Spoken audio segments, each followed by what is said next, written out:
കേരളത്തിൽ ബി.ജെ.പി. ലോക്സഭാ തെരഞ്ഞെടുപ്പിൽ രണ്ടക്കം കടക്കുമെന്ന് ഉറപ്പിച്ചിട്ടാണ് നരേന്ദ്രമോദി തലസ്ഥാനത്ത് നിന്ന് മടങ്ങിയത്.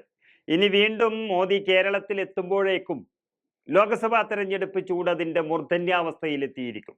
ഈ രാജ്യം തെരഞ്ഞെടുപ്പ് പോരാട്ട ചൂടിലേക്ക് കടക്കുന്നതിന് തൊട്ടു മുൻപാണ് മോദി തിരുവനന്തപുരത്തെത്തി മടങ്ങിയത്.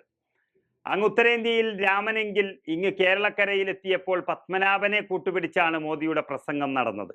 തിരുവനന്തപുരത്തുകാരെ സന്തോഷിപ്പിക്കാൻ മലയാളത്തിൽ തുടങ്ങിയ പ്രസംഗത്തിൽ അനന്തപത്മനാഭസ്വാമിയെ നമസ്കരിക്കുകയാണെന്നും അനുഗ്രഹം തേടുന്നുവെന്നുമെല്ലാം പറഞ്ഞുകൊണ്ടാണ് പ്രധാനമന്ത്രി തുടങ്ങുന്നത് തന്നെ.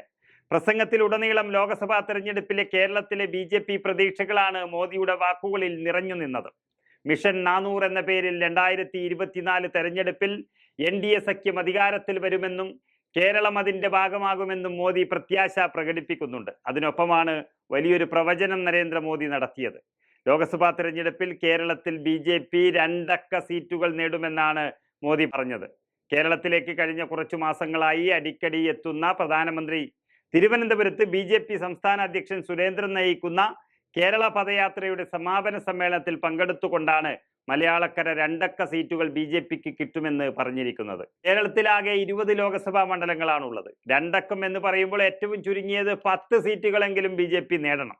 ഇതുവരെ ലോക്സഭാ തെരഞ്ഞെടുപ്പിൽ കേരളത്തിൽ അക്കൗണ്ട് തന്നെ തുറക്കാൻ കഴിയാത്ത ബി.ജെ.പി. ആണ് ഒറ്റയടിക്ക് 2 അക്ക സീറ്റ്, അതായത് 50% സീറ്റുകൾ നേടുമെന്ന അവകാശവാദമൊക്കെ ഉന്നയിക്കുന്നത്.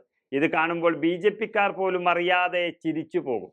2019 കേരളത്തിലെ വോട്ടിംഗ് ശതമാനം 2 അക്കം കടന്നുവെന്ന് പറഞ്ഞുകൊണ്ടാണ് 24 കേരളത്തിലെ സീറ്റുകൾ 2 അക്കം കടക്കുമെന്ന് നരേന്ദ്രമോദി പറയുന്നത്.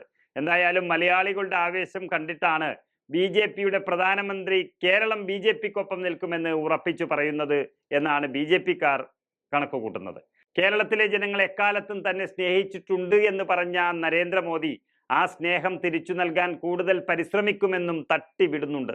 കോൺഗ്രസ് മുക്ത ഭാരതത്തിനായി കിണഞ്ഞു പരിശ്രമിക്കുന്ന മോദി അമിത്ഷാ കൂട്ടുകെട്ട് ഇന്ത്യയിൽ എവിടെ ചെന്നാലും കോൺഗ്രസിനെതിരായി 4 ഡയലോഗ് പറയുന്നത് പതിവാണ്.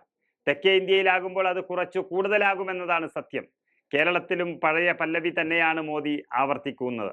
അത് കോൺഗ്രസിനുള്ളിൽ കുടുംബവാഴ്ചയാണെന്ന് പറയുന്ന പതിവ് പല്ലവിയാണ്.